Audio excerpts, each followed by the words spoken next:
শেখ হাসিনার রায়ের আগুনে পুড়ে মরবে ইউনূস। সারা দেশ কার্যত এই মুহূর্তে শাটডাউনে আছে। সারা দেশ অচল। শেখ হাসিনার রায়কে কেন্দ্র করে সারা বাংলাদেশ আসলে ডক্টর ইউনূস আগুন জ্বালিয়ে দিয়েছে। কিন্তু এই মুহূর্তে সবচেয়ে বড় যে প্রশ্নটি, সবচেয়ে বড় যে আশঙ্কার বিষয়টি, তা হচ্ছে দেশে একটা গৃহযুদ্ধের জন্য সব পক্ষের প্রস্তুতি চলছে কিনা। আওয়ামী লীগ নেতাকর্মীদের চূড়ান্ত প্রস্তুতির ডাক তিনি দিবেন, এমন কথাও শেখ হাসিনা বলেছিলেন। যে যেখানে আছো, যার যা কিছু আছে তা নিয়ে তৈরি হও, মাঠে নামতে হবে। এই ট্রাইব্যুনালে আজকে মাননীয় প্রধানমন্ত্রী বঙ্গবন্ধু কন্যা শেখ হাসিনার মামলার রায় হবে। আমরা অনেকেই ভেবেই নিয়েছিলাম যে এখানে মৃত্যুদণ্ড দেওয়া হবে, কিন্তু গতকাল রাতে তথ্য পেলাম এখানে নতুন একটা নাটকের মঞ্চায়ন করা হবে, গণজাগরণ মঞ্চ 2। দর্শক, নতুন একটা নিউজ আপনাকে স্বাগতম। প্রিয় দর্শক, বাংলাদেশের যে বর্তমান রাজনৈতিক প্রেক্ষাপট এবং যে পরিস্থিতির সৃষ্টি হয়েছে তারই আলোকে আপনাদের সামনে বেশ কয়েকটা গুরুত্বপূর্ণ ভিডিও নিয়ে হাজির হয়েছি, যার কিছুটা অংশ বিশেষ ইতিমধ্যেই ভিডিওর শুরুতেই দেখেছেন। তো দর্শক, ভিডিওর শুরুটা দেখেই কিন্তু বুঝতে পেরেছেন যে আজকের নিউজটা ঠিক কতটা গুরুত্বপূর্ণ হতে চলেছে।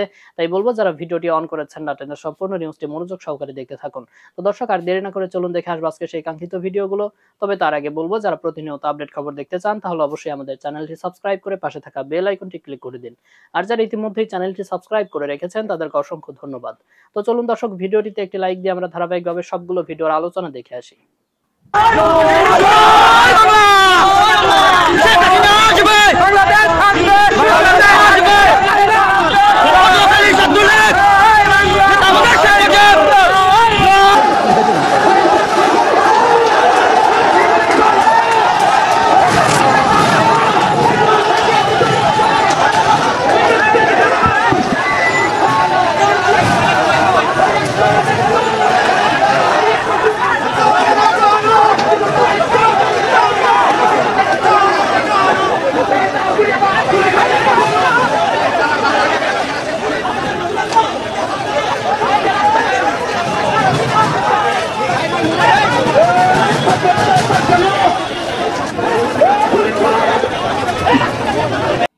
শেখ হাসিনার রায়ের আগুনে পুড়ে মরবে ইউনূস। সারা দেশ কার্যত এই মুহূর্তে শাটডাউনে আছে। সারা দেশ অচল। রাজধানী ঢাকা থেকে দূরপাল্লার বাস ছাড়েনি, ঢাকার বাইরে থেকে দূরপাল্লার বাস আসেনি, এবং গতকাল আকস্মিকভাবে দক্ষিণ পশ্চিমাঞ্চলের 2 বিভাগ খুলনা বরিশাল পুরোপুরি পরিবহন ধর্মঘট ডেকেছে অন্য একটা ইস্যুতে। সবকিছু মিলে সারা বাংলাদেশ বিকল। আমরা কয়েকদিন যাবৎ শুনছি যে ককটেল বিস্ফোরণ হচ্ছে এখানে ওখানে, বাসে আগুন দেওয়া হচ্ছে। গতকালকে শুনলাম একজন উপদেষ্টা, প্রথম পাকিস্তান সফরকারী উপদেষ্টা সৈয়দা রিজওয়ানা হাসানের বাড়িতে ককটেল বিস্ফোরণ করা হয়েছে। তার আগে শুনলাম ওই যে উপদেষ্টা ফরিদা পারভিন, ফরহাদ মাজহারের ওয়াইফ, যিনি, তাদের একটা দোকান আছে মোহাম্মদপুরে, সেই দোকানে ককটেল বিস্ফোরণ হয়েছে। এনসিপির অফিসের সামনে বারে বারে ককটেল বিস্ফোরণ হচ্ছে। গ্রামীণ ব্যাংকের অফিসের সামনে, হেড অফিসের সামনে ককটেল বিস্ফোরণ হচ্ছে। সারা বাংলাদেশের বিভিন্ন অঞ্চলের গ্রামীণের কার্যালয়, গ্রামীণ ব্যাংকের কার্যালয়ে হামলা হচ্ছে। এগুলো কি? শেখ হাসিনার রায়কে কেন্দ্র করে সারা বাংলাদেশ আসলে ডক্টর ইউনূস, শুধু ডক্টর ইউনূস বললে ভুল হবে, ডক্টর ইউনূস এবং বাংলাদেশের স্বাধীনতা বিরোধী শক্তি আগুন জ্বালিয়ে দিয়েছে। এই আগুনের শেষ কোথায়? যারা আগুন জ্বালালো তারাই এই আগুনে পুড়ে মরবে। আজকে শেখ হাসিনার রায়, কিসের রায়? কার রায়? এই যে বর্তমানে যে সরকারটা, এই সরকারটা কিসের সরকার? কার সরকার? আপনার সরকার? আমার সরকার? এটা কি নির্বাচিত সরকার? একটা সুপ্রিম কোর্টের রেফারেন্স, সেই রেফারেন্সটার সঠিক কিনা বা সেই রেফারেন্সটা ভুয়া কিনা, সেই ব্যাপারেও বিলিয়ন ডলারের কোশ্চিন আছে।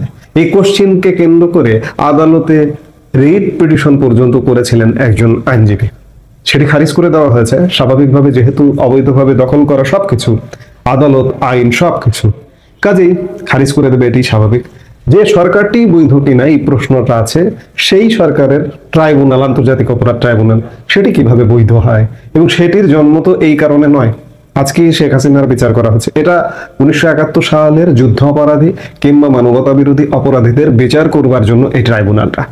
সেই ট্রাইব্যুনালটাকে নিজেদের মতো প্রতি সপ্তাহে সপ্তাহে আইন সংশোধন করে নিজেদের মতো গড়ে তুলে সেই ট্রাইব্যুনালে সাজানো গোছানো একটা রায় দেওয়া হচ্ছে।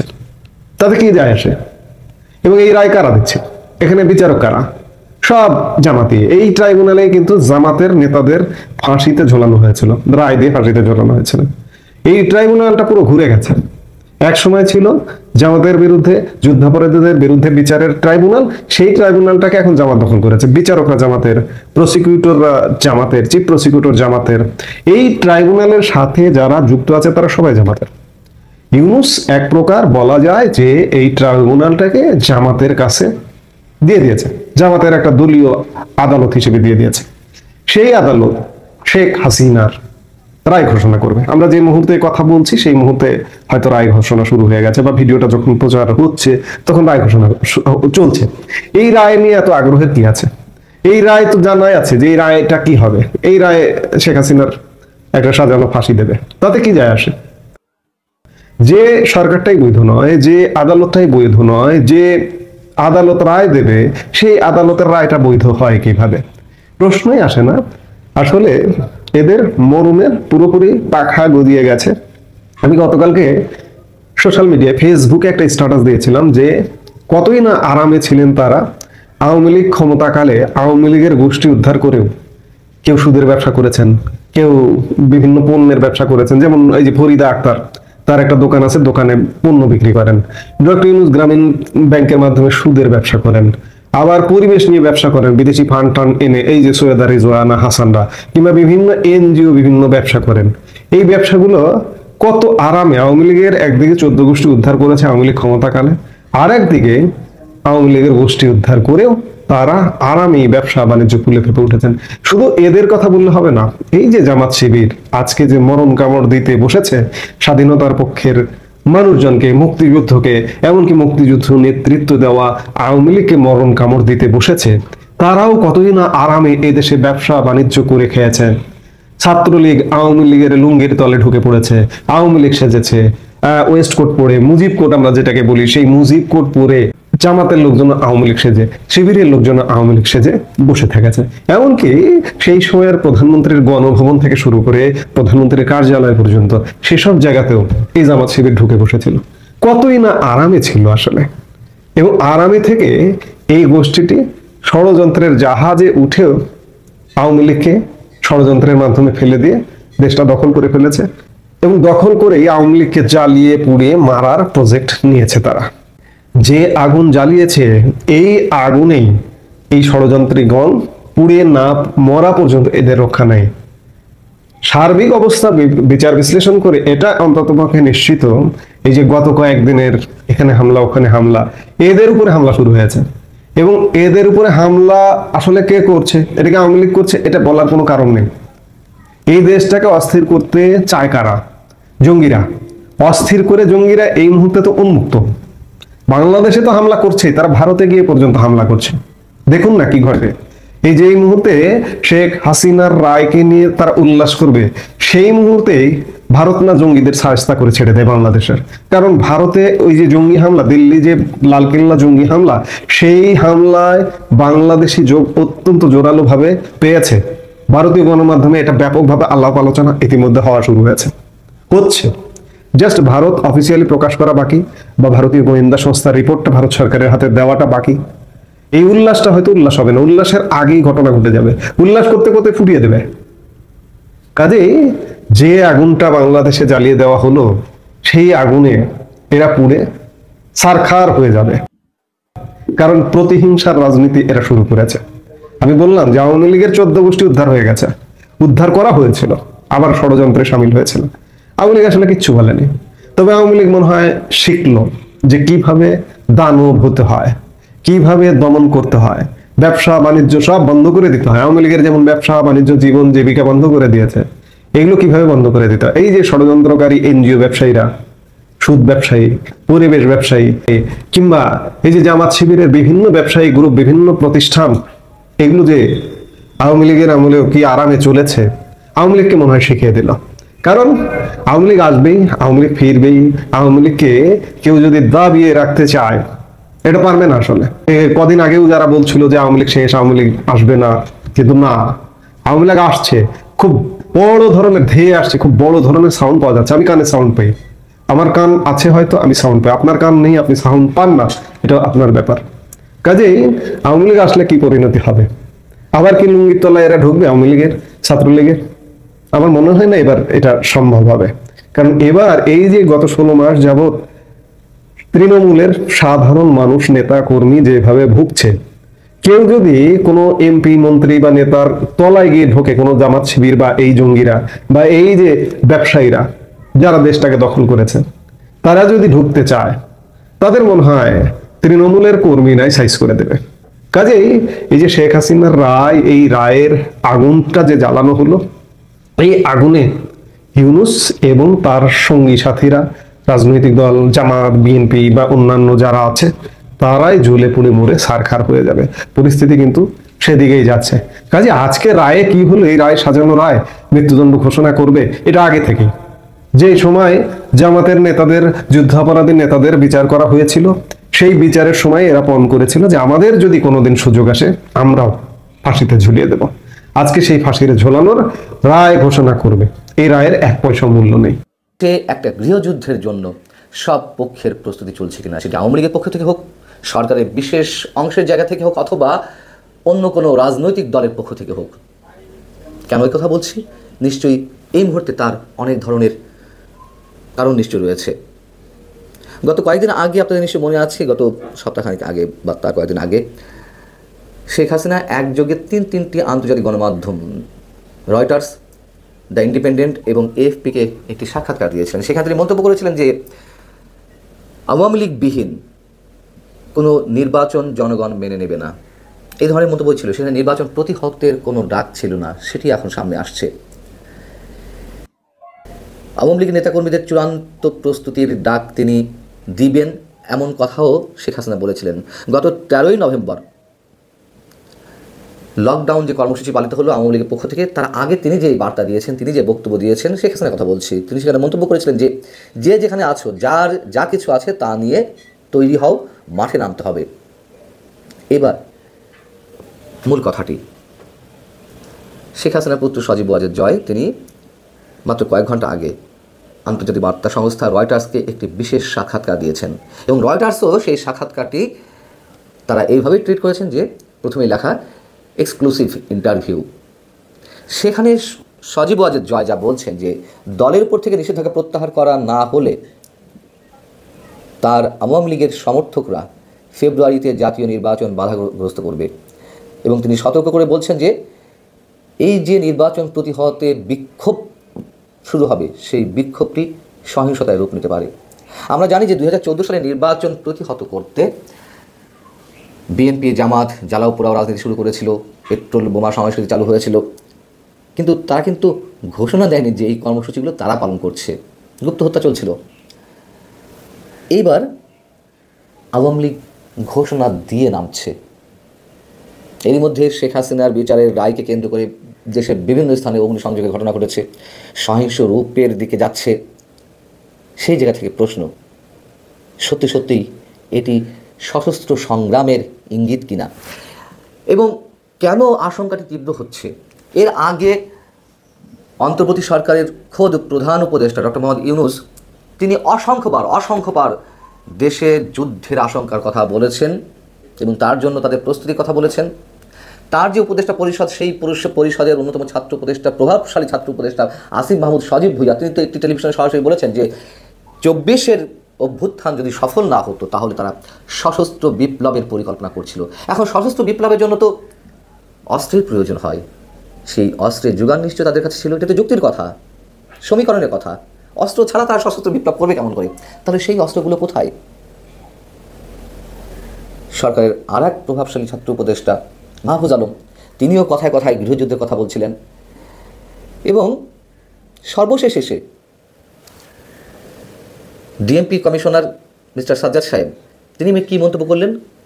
যে শেখ হাসিনার বিচারের রায়কে কেন্দ্র করে যে অবস্থা চলছে, তাতে কেউ যদি যানবাহনে অগ্নিসংযোগ করে তাহলে দেখা মাত্র গুলি চালানোর নির্দেশ দিয়েছেন। তিনি কোন এখতিয়ারে বলেন? পুলিশের পোশাক গায়ে পরিহত অবস্থায় দায়িত্বশীল পদে থেকে তিনি এই মন্তব্যটি কীভাবে করেন?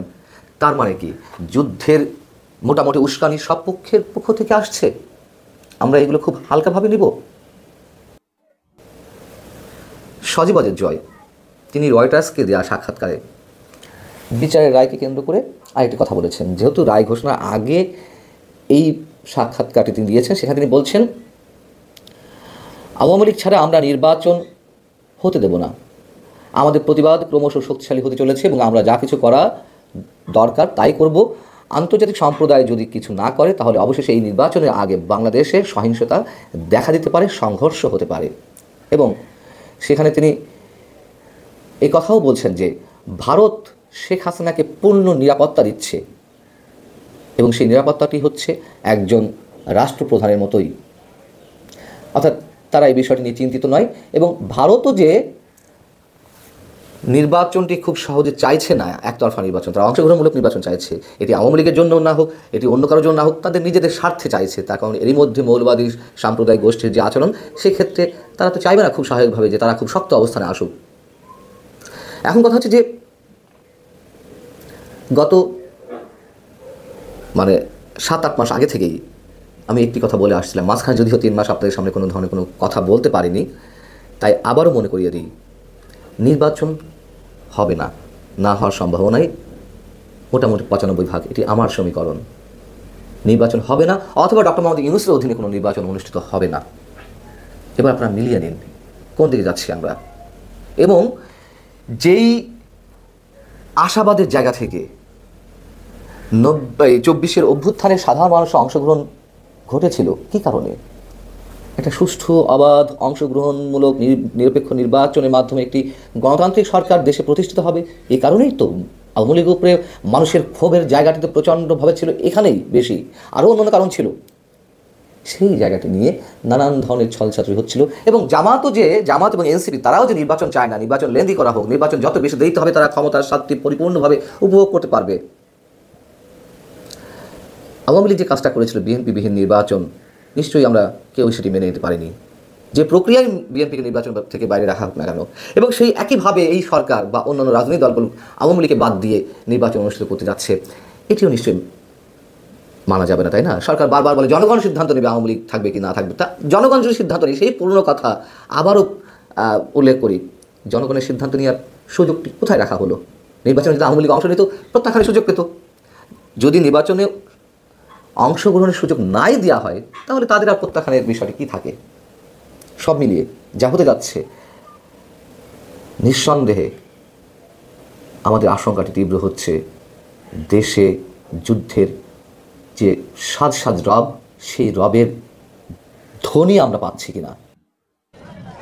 ধানমন্ডি 32-এর সম্মুখভাগে এসে বল্লিজার দুইটি থেমে গেছে বলতে পুলিশের বাধার মুখে পড়েছে। পুলিশ বলছেন কোনোভাবেই ধানমন্ডি 32-এর ভিতরে ঢুকতে দেওয়া হবে না, যেখানে মূল সড়কেই এখন পর্যন্ত এই বল্লিজার দুইটি রাখা হয়েছে।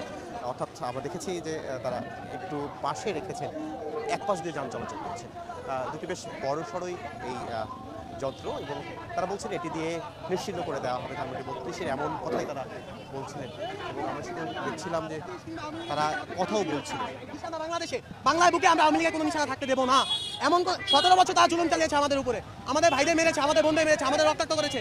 এই 32-এ এই যে দেখেন, এই যে আমাকে কোপ দিছে ভাই, এই যে দাগ এখন পর্যন্ত শুকায় নাই ভাই।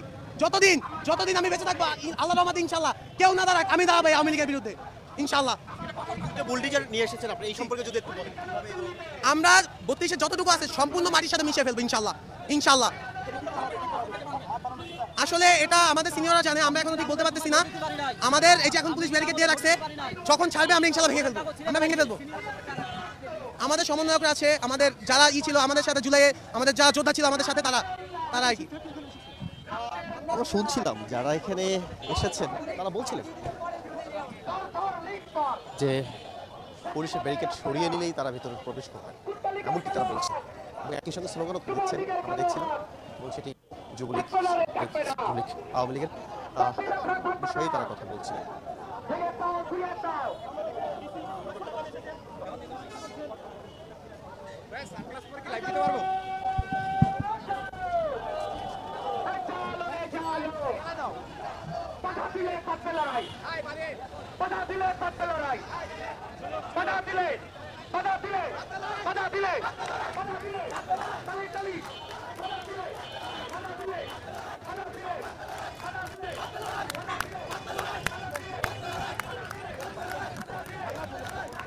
তারা বলছেন পুলিশের ব্যারিকেড যদি তারা নিজে থেকে সরিয়ে না নেন, তাহলে সেই ব্যারিকেড ভেঙে তারা ভেতরে প্রবেশ করবে।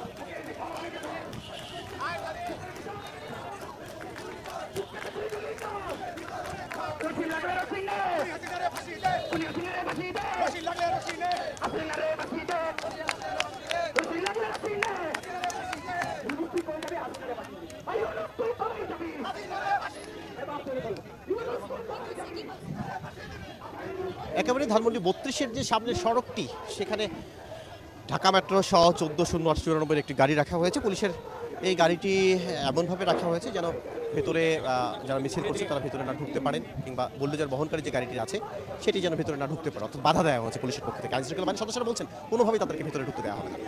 এবং একই সঙ্গে শিক্ষার্থী, বিশেষ করে এখানে যারা আন্দোলনকারীরা আছেন, তারা বলছেন তারা চান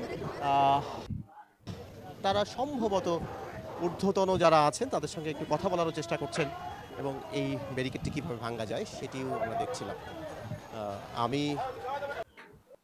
দর্শক, আমি আশা করছি সবগুলো ভিডিওই আপনি মনোযোগ সহকারে দেখেছেন। সেই সাথে দর্শক, এই ভিডিওগুলো সম্পর্কিত যদি কোনো তথ্য বা মতামত থাকে তাহলে তো অবশ্যই কমেন্ট করে জানিয়ে দিন। এতক্ষণ সাথে থাকার জন্য ধন্যবাদ। নিউজটি শেষ করছে এখানেই, ফিরছে আগামী ভিডিওতে নতুন কোনো টপিক নিয়ে। আল্লাহ হাফেজ।